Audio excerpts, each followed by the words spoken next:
Shalom, Assalamualaikum warahmatullahi wabarakatuh. Om Swastiastu, Namo Buddhaya, salam kebajikan, selamat malam. Yang mulia Ketua Majelis Rakyat Papua, yang kami hormati PJ Wali Kota Jayapura, yang kami hormati Ketua KPU Kota Jayapura dan anggota, yang kami hormati Ketua Bawaslu Kota Jayapura dan anggota, yang kami hormati pimpinan DPR Kota Jayapura, yang kami hormati para panelis, yang kami hormati Ketua LMA Portumbai beserta Ondo Afi dan para kepala suku di Kota Jayapura, yang kami hormati Forkompimda Kota Jayapura, yang kami hormati pimpinan lembaga keagamaan, pimpinan perguruan tinggi, pimpinan paguyuban Sabang sampai Merauke, tokoh pemuda, tokoh perempuan, rekan-rekan paslon 1, 2, dan 4, serta para partai pengusung dan hadirin, para pemirsa insan pers dan warga Kota Jayapura yang kami cintai. Izinkan kami paslon nomor 3, saya Boy Markus Dawir dan Dipo Wibowo menyampaikan visi dan misi kami sebagai berikut. Visi terwujudnya Kota Jayapura bangkit, maju dan sejahtera dengan mengemban misi ada 9, diantaranya 1, meningkatkan kualitas hidup umat beragama menuju kebahagiaan lahir batin. 2, meningkatkan hak-hak adat serta memberdayakan masyarakat kampung yang berbudaya dan menjunjung tinggi kearifan lokal Portumbai. 3, meningkatkan kualitas penegak hukum dan hak asasi manusia serta demokrasi dan keadilan. Meningkatkan kualitas sumber daya manusia, khususnya pemuda yang unggul, sehat dan kreativitas, berkolaborasi dengan dunia pendidikan dan stakeholder-nya. 5, mewujudkan tata kelola pemerintahan yang baik dan bersih didukung oleh SDM aparatur yang profesional. 6, membangun Kota Jayapura berwawasan lingkungan yang berkelanjutan. 7, menciptakan perekonomian kota yang unggul, berkeadilan, sejahtera dan terlepas dari kemiskinan. 8, mengembangkan potensi ekonomi kerakyatan sebagai kota jasa, pendidikan, perdagangan, industri kreatif yang tangguh. 9, membangun Kota Jayapura yang bersih, indah, aman, nyaman serta utilitas perkotaan yang memadai. Demikian penyampaian visi dan misi kami. Terima kasih. Tuhan Yesus memberkati kita semua. Shalom. Wassalamualaikum warahmatullahi wabarakatuh. Wanyambe. Tema kesehatan. Kurangnya pengetahuan dan keterampilan menyebabkan rendahnya daya saing orang asli Papua dalam memanfaatkan potensi lokal untuk bersaing di pasar lokal, nasional, dan global. Bagaimana strategi dan langkah konkret paslon untuk meningkatkan pengetahuan dan keterampilan orang asli Papua untuk bersaing dalam bidang ekonomi kreatif dengan manfaatkan potensi lokal? Paslon nomor 3 dengan pertanyaan yang sama dan waktu yang sama. Dimulai saat Bapak berbicara. Terima kasih. Yang kami paslon 3 akan lakukan di Kota Jayapura terkait dengan peningkatan ekonomi buat masyarakat kita yang kreatif dan lain-lain. Yang pertama, bahwa kita sadari hari ini Pemda Kota Jayapura tidak punya data valid terkait dengan jumlah penduduk kita, jumlah jiwa kita di kota ini, dan juga jumlah pengusaha kita yang ada di Kota Jayapura ini, yang besar, sedang, dan kecil. Untuk itu yang pertama kami akan lakukan adalah menginventarisir keseluruhan pengusaha-pengusaha yang berlaku, baik yang besar, sedang, dan kecil di Kota Jayapura. Setelah kita inventarisir, maka kita akan lakukan yang berikut, pola apa yang kita akan mainkan di sini. Yang pertama, kami akan melibatkan kita punya BLK yang ada untuk kita hidupkan dia, untuk bisa meyakinkan dan mendorong anak-anak kita ini untuk bisa dilatih untuk berusaha. Setelah berusaha, kita siapkan modal, kita latih dia, kita kasih modal, dan setelah dapat modal, dia akan berusaha untuk menciptakan lapangan pekerjaan untuk mereka.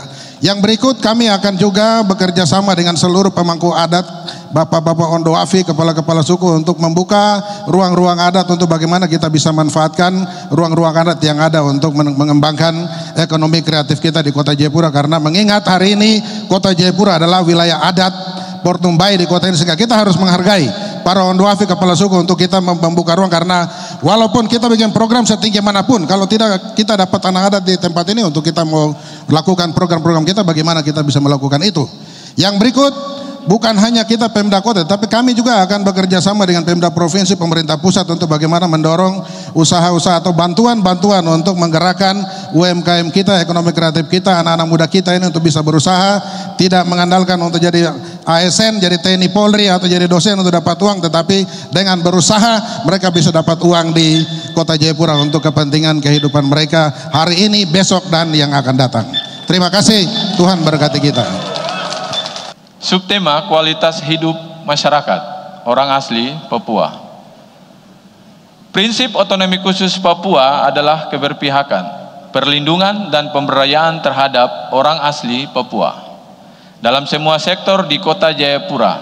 Dalam visi misi, paslon menyebutkan peningkatan kapasitas dan daya saing orang asli Papua, peningkatan ekonomi melalui sektor jasa atau ekowisata untuk menciptakan pertumbuhan ekonomi, harus beriringan dengan ketersediaan barang kebutuhan pokok, terutama komoditas pertanian sebagai penyeimbang arus peredaran uang di Kota Jayapura agar tidak terjadi inflasi. Pertanyaannya mohon disimak dan dicatat. Bagaimana strategi pasangan calon untuk menciptakan pertumbuhan ekonomi yang tinggi lewat pembangunan sektor jasa secara bersamaan dengan ketersediaan barang kebutuhan pokok, terutama komoditas pertanian, untuk menjaga stabilitas harga yang terkendali dan terjangkau oleh masyarakat di Kota Jayapura. Ke paslon nomor 3 untuk menjawab pertanyaan yang sama dengan waktu yang sama. Dimulai saat Bapak berbicara. Baik, terima kasih. Kami paslon 3 BMD Dipo, kami akan berupaya dengan kerja keras. Kalau hari ini Kota Jayapura kami lihat masih berjalan normal untuk ketersediaan pangan kita, tetapi untuk ke depan untuk bidang pertanian umum, pertanian ini baik tani maupun peternakan maupun perikanan, kita akan berupaya keras dengan strategi kita untuk bagaimana menggalakkan sektor-sektor ini sehingga sektor-sektor ini akan bangkit dan sudah bisa untuk kita mandiri di Kota Jayapura, untuk kita punya ketersediaan pangan kita secara lokal di Kota Jayapura, dan kita utamakan untuk bagaimana orang asli Papua bisa kita prioritaskan untuk mendukung mereka dengan peralatan, dengan dana dan lain-lain untuk mereka bisa bangkit. Dengan bangkit itu maka semua usaha-usaha itu bisa berjalan sehingga ketergantungan dia kepada bahan-bahan atau yang dari luar yang akan masuk, saya kira akan berkurang karena secara lokal kita sudah bisa untuk produksi sendiri di sini untuk kepentingan pangan kita yang ada di Kota Jayapura. Dan saya kira yang lainnya kita tetap akan konsentrasi penuh untuk bagaimana ekonomi kita di Kota Jayapura dengan kita mengawal dengan baik, menginventarisir dan kita lakukan strategi apa yang nanti kita akan buat ke depan sehingga Kota Jayapura ke depan dari tahun ke tahun tidak bergantung dengan daerah luar untuk kepentingan atau pangan kita di Kota Jayapura ini. Saya kira demikian. Pak Wakil mungkin ada tambahan, silakan. Baik, saya tambahkan bahwa kita tahu di Kota Jayapura itu adalah barometer Papua, tentunya barometer daerah timur.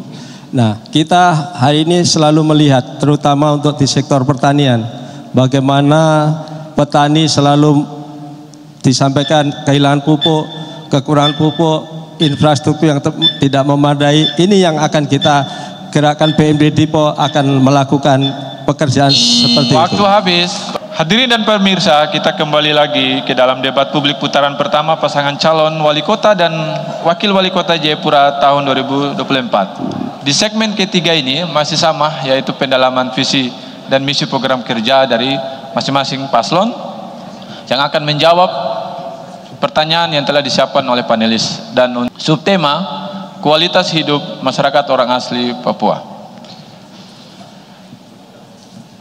Salah satu harta milik masyarakat yang penting bagi orang asli Papua adalah tanah adat. Tanah dapat dijadikan modal untuk investasi, namun salah satu kendala terbesar adalah keabsahan hak atas tanah, baik hak ulayat maupun hak milik bersama dalam suatu karet. Bagaimana paslon dapat membuat suatu kebijakan dalam bidang pertanahan yang memudahkan masyarakat adat dapat mempunyai sertifikat dan memudahkan mereka berusaha di atas tanah adat mereka? Kita lanjutkan ke paslon nomor urut 3 untuk menjawab pertanyaan yang sama dengan waktu yang sama dimulai dari Bapak berbicara. Baik, terima kasih. Hari ini kalau terkait dengan masalah masyarakat adat atau orang asli Papua dan mendapatkan sertifikat di BPN, ini satu kasus kita di kota ini ya, yang mana orang asli Papua atau orang Port Numbai mengurus sertifikat itu susahnya minta ampun. Kalau para pemain tanah, mereka dapat tanah itu lebih cepat, dapat sertifikat. Nah ini yang kita akan lakukan, kami Paslon 3 akan lakukan intervensi pertama kepada BPN sehingga dalam menginventarisir anak-anak adat kita yang mau berusaha dan masyarakat adat kita yang belum punya sertifikat tanah, kita akan lakukan itu supaya mereka punya bisa dapat sertifikat tanah, dan sekaligus kita bersama-sama dengan masyarakat adat, para Hondoafi kepala suku untuk kita buat ikat kontrak bersama sehingga tanah itu tidak akan, kalau sudah sertifikat tidak boleh dijual, tetapi bisa digunakan untuk bermanfaat bagi mereka baik hari ini, besok, dan hari yang akan datang, sehingga tanah itu tetap ada asas manfaat untuk masyarakat adat kita yang ada di Kota Jayapura. Mungkin itu masalah kita hari ini di Kota Jayapura ya, bahwa anak-anak adat susah mendapatkan sertifikat di BPN Kota Jayapura. Terima kasih. Bisa ditambahkan, Pak Wakil? Ya, kita tahu bahwa persoalan tanah itu luar biasa peliknya. Oleh karena itu kami BMD Dipo akan menata yang tadi disampaikan Pak BMD bahwa pengelolaan atau urusan-urusan dengan terutama BPN memang itu harus kita intervensi, dalam artian kita tata, dan hak-hak dari adat sendiri itu juga kita tetap sebagai perhatian utama, dan tentunya bagi warga atau masyarakat Nusantara yang sudah memiliki tanah atau sertifikat itu wajib BMD Dipo untuk menjaga dari hal-hal yang tidak kita inginkan atau penyerobotan sertifikat itu sendiri. Terima kasih. Subtema kesehatan. Mohon disimak para paslon. Data Jayapura dalam angka menunjukkan bahwa angka kematian di Kota Jayapura tergolong tinggi. Pertanyaannya, bagaimana strategi dan langkah konkret paslon untuk menekan angka kematian di Kota Jayapura? Dan kesempatan pertama pada pertanyaan ini saya berikan kesempatan kepada paslon nomor urut 3 dengan waktu 2 menit dimulai saat paslon berbicara.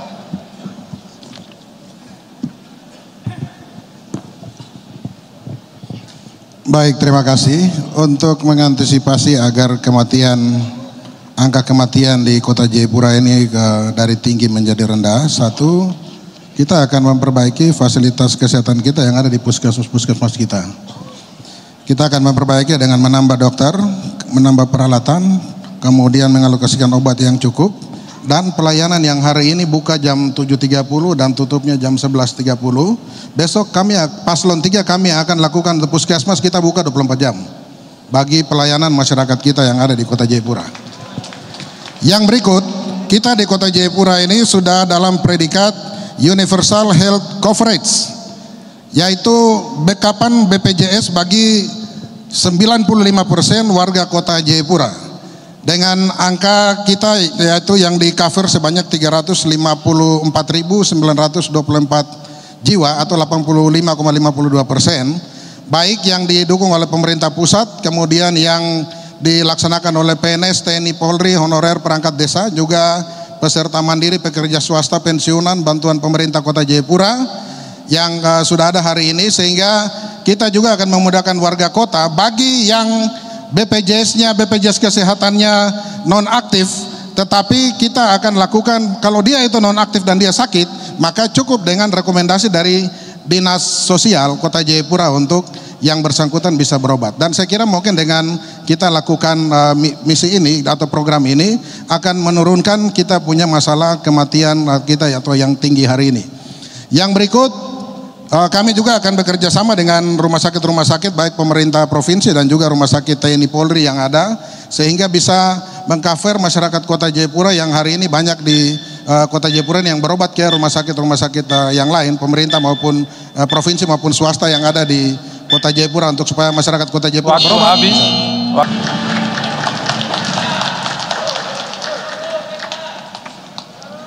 Hadirin dan pemirsa, kita telah sampai pada segmen keempat. Segmen keempat ini merupakan segmen tanya jawab antar paslon yang diberi waktu 3 menit. Setiap paslon diberi kesempatan bertanya kepada ketiga paslon lainnya. Jadi paslon nomor urut 4 untuk bertanya kepada paslon nomor urut 3 dengan waktu 1 menit. Iya, kepada paslon nomor urut 3, saya pikir saya tidak banyak bertanya karena saya dan dia ini adalah saudara di Port Numbai. Jadi kalau saya bertanya kepada beliau, pasti beliau juga tahu apa semua persoalan di Port Numbai. Hanya satu saja saya bertanya, ketika Pak terpilih, Pak jangan gugat saya, dan kalau saya terpilih, Pak saya jangan gugat Bapak. Terima kasih, itu aja. Bisa langsung ditanggapi oleh paslon nomor urut 3. Baik, sebagai anak adat saya hormat sabu Kakak Ondo. Kakak Ondo menang, saya dukung dan saya tidak gugat, begitu pula sebaliknya. Tuhan berkati kita semua. Berikutnya pertanyaan yang akan disampaikan oleh paslon nomor urut 3 kepada paslon nomor urut 4 dengan durasi waktu 1 menit. Baik, ke paslon nomor urut 4, ya, air itu merupakan kebutuhan dasar untuk hidup rumah tangga kita. Nah, dalam belusukan BMD Dipo dan tatap muka itu bahwa air, semua mengeluhkan tentang air di kota Jayapura ini.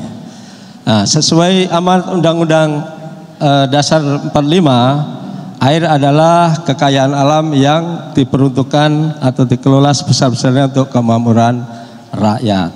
Namun sampai hari ini di kota Jayapura semua kita belusukan dari Besi sampai Waina dan putar sampai di Muara Tami, selalu yang dikeluhkan adalah air. Pertanyaan saya, apa yang akan Anda lakukan untuk menyediakan air bersih bagi warga kota Jayapura? Terima kasih. Silakan dijawab oleh paslon nomor 4. Baik, terima kasih. Yang akan kita lakukan adalah nanti dengan Ketua DPR Kota, kita akan buat perda untuk jangan menebang pohon di gunung-gunung ini. Yang seluruh kota Jayapura itu tidak boleh ditebang, karena akibat penebangan itu akhirnya debit air itu kecil seperti di Kamwalker itu. Dan saya sudah turun di Pulau Kosong untuk memasang air ke sana.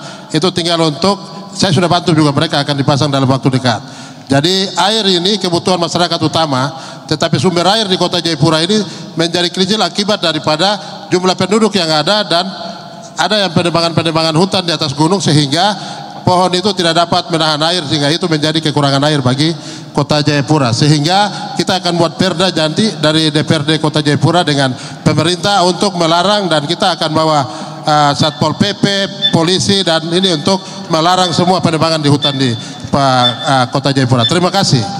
Akan menanggapi oleh paslon nomor urut 3. Siap. Ya, baik, terima kasih. Saya kira apa yang dijawab tadi oleh paslon 4 salah satu bagian daripada yang nanti kita akan selesaikan di kota ini. Yang lainnya kami paslon 3, Tuhan berkati menanggung sebagai wali kota, akan bekerja sama dengan semua pemilik tanah adat yang ada di kota ini, yang punya mata-mata air atau kali-kali yang ada di kota Jayapura ini. Tuhan kasih untuk orang, untuk adat orang. Sehingga harus kita kerjasama dengan mereka yang punya kali-kali yang ada di kota ini untuk manfaatkan kali-kali yang ada di kota Jayapura bagi kebutuhan air bersih masyarakat di kota Jayapura. Lainnya kita bisa juga manfaatkan ahli teknologi yang hari ini bisa dengan air laut atau air danau untuk kita manfaatkan untuk kebutuhan air kita di kota Jayapura. Jadi saya pikir ya kami anak-anak adat sudah pasti akan berbuat yang terbaik buat seluruh masyarakat adat dan masyarakat Nusantara di kota Jayapura yang kita cintai ini. Terima kasih.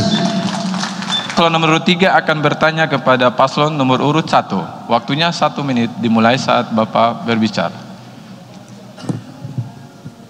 Bagaimana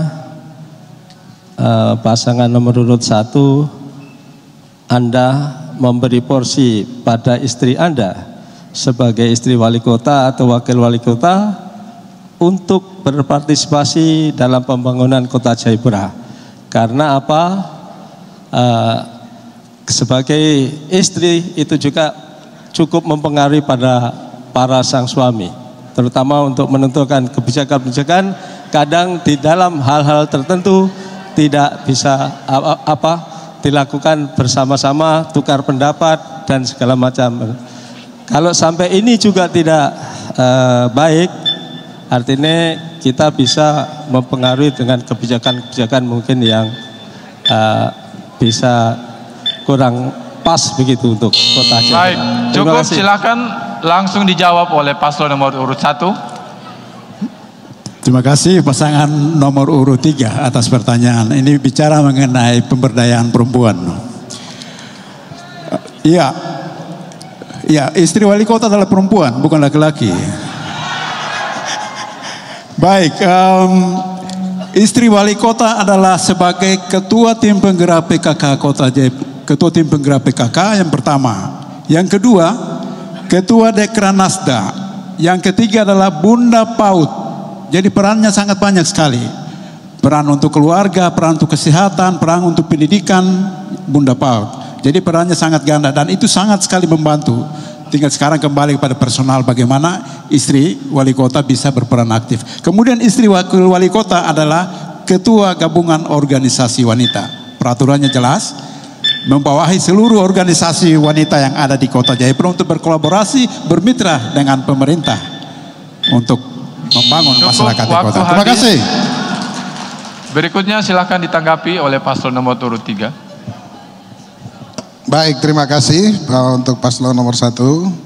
Ya, memang kita dalam mengambil keputusan sebagai wali kota itu selalu juga dipengaruhi oleh istri dan kita membutuhkan pendamping yang eksis untuk membantu kita wali kota dalam rangka pekerjaan-pekerjaan yang seperti tadi sudah disampaikan oleh paslon nomor 1. Istri harus betul-betul bermanfaat, bukan hanya sebagai pajangan. Tetapi kalau hari ini masalah kesehatan dan lain-lain di Kota Jayapura ini banyak, berarti istri wali kota dan istri wali kota itu kurang bekerja, kurang merangkul ibu-ibu di 5 distrik yang ada di Kota Jayapura. Sehingga untuk kami besok, kami akan mendukung istri-istri kami.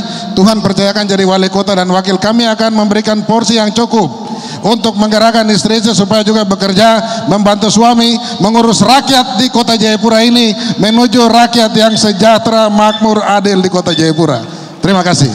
Dari paslon nomor urut 3 yang akan bertanya ke paslon nomor urut 2. Dimulai dengan waktu 1 menit. Baik, terima kasih. Masalah sampah menjadi perhatian kita di Kota Jayapura. Bagaimana cara saudara dalam menangani sampah di Kota Jayapura khusus limbah B3?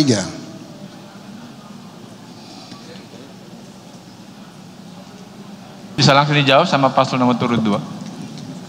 Baik, Kota Jayapura ini adalah kota yang sampahnya cukup banyak. Saya bicara sampah umum dulu. Pertama, kita mau mengelola sampah dengan baik. Kita mau merubah sampah, umpama sampah plastik menjadi nilai ekonomis sehingga Kota Jayapura ini bisa bersih dan sampah-sampah itu dipungut oleh warganya dan sampah mempunyai nilai ekonomis.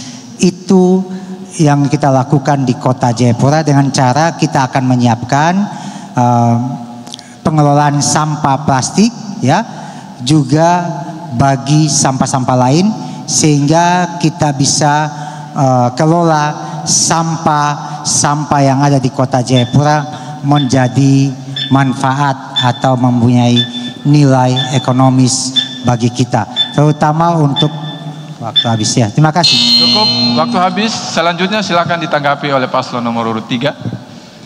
Baik, terima kasih. Sampah atau limbah B3 ini di Kota Jayapura yang hari ini mungkin kita belum merasakan ya untuk seluruh masyarakat Kota Jayapura. Yaitu limbah B3 ini dihasilkan oleh sisa-sisa buangan dari rumah sakit. Juga oli-oli kotor dari bengkel-bengkel motor, bengkel mobil yang ada di Kota Jayapura ini yang tidak terarah.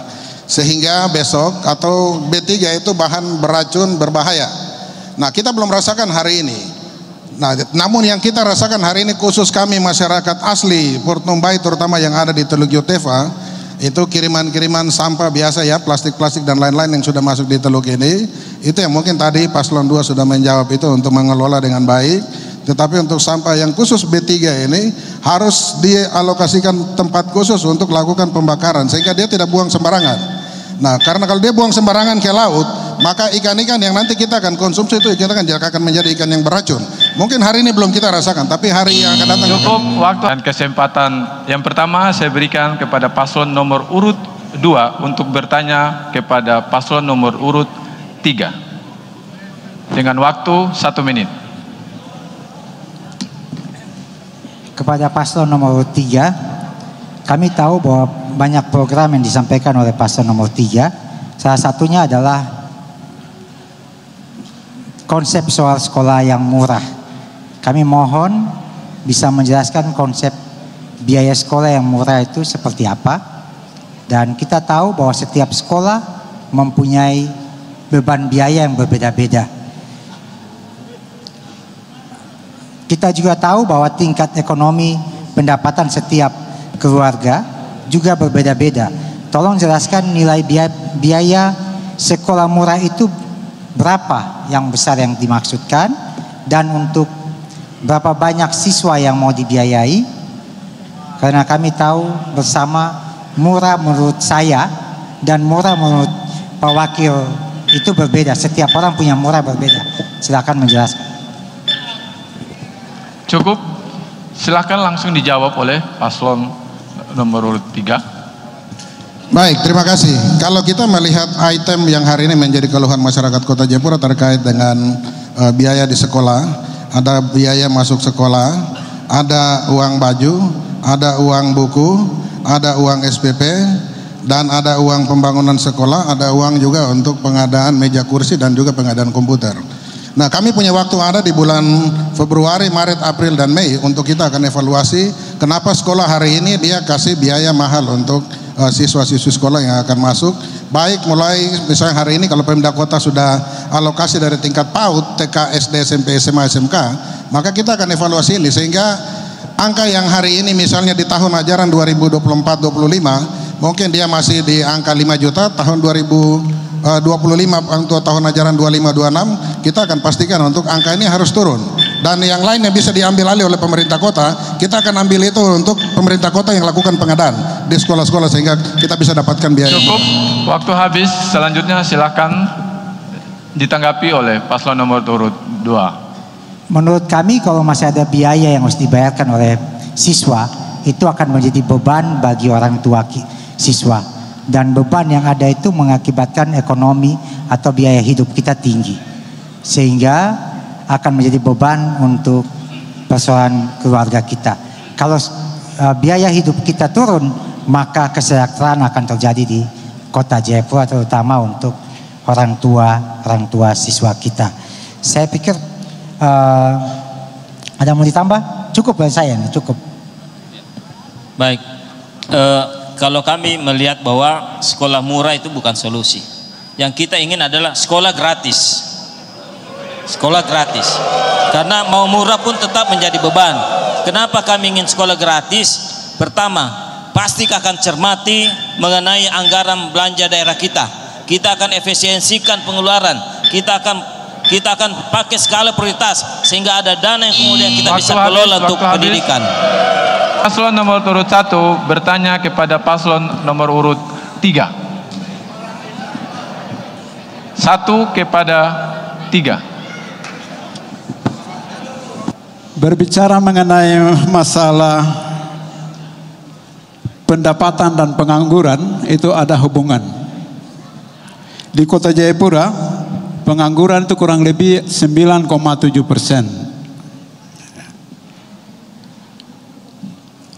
Pertanyaannya, apa strategi untuk menurunkan pengangguran dan meningkatkan pendapatan bagi masyarakat, khususnya yang pengangguran? Terima kasih. Bisa langsung dijawab oleh paslon nomor urut 3.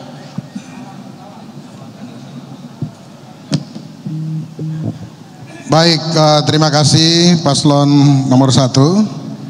Untuk mengatasi pengangguran di Kota Jayapura sudah pasti kami yang pertama akan menaikkan insentif dari RT dan RW ke angka 500.000 per bulan, dan apabila APBD cukup akan naik lagi. Kenapa?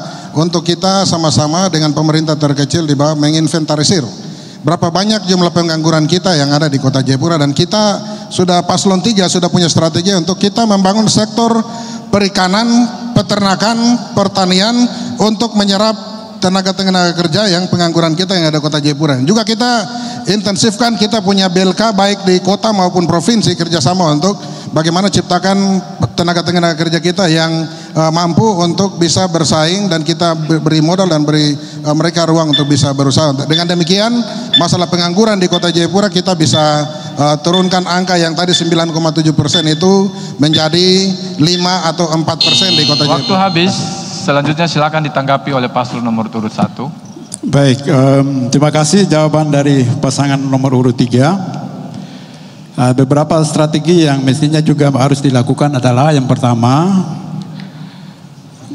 pelatihan lewat kerjasama dengan BLK supaya mereka bisa produktif, permodalan, peralatan.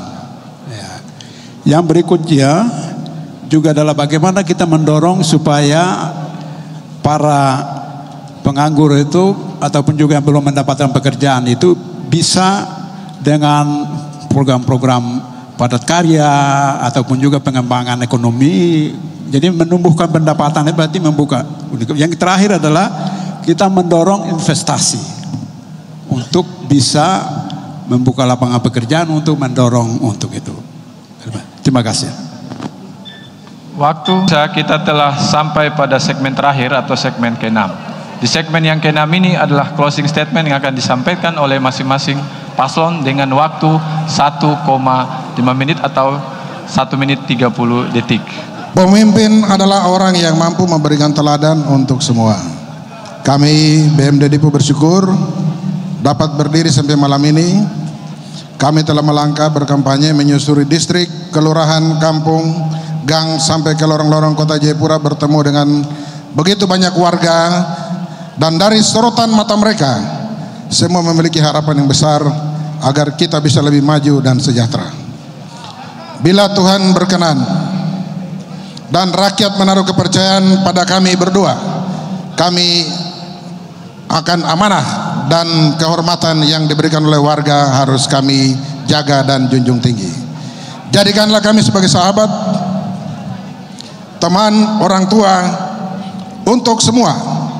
Kami BMD Dipo siap bekerja 24 jam untuk seluruh rakyat di Kota Jayapura.